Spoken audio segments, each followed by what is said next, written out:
শুভ সকাল বন্ধুরা, কেমন আছো সবাই? আশা করি ভালো আছো, আমিও ভালো আছি।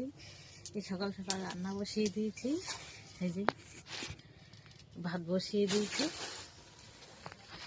আর কালকে বাজারে গেছিলাম, আমাদের এখানে হাট সাইটনা করে, এখনো বাজার ঢালেনি, বাজারগুলো গুছিয়ে নিই। বাজার করে এনেছিলাম,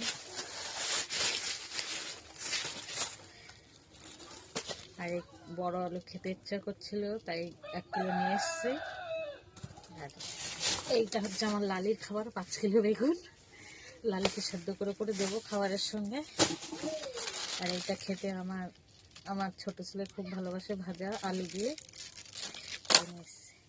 আর এখন রান্না করছি সকালে, এই যে লাউ কেটেছি আর নিম বেগুন করবো, আর এই যে টমেটো করবো।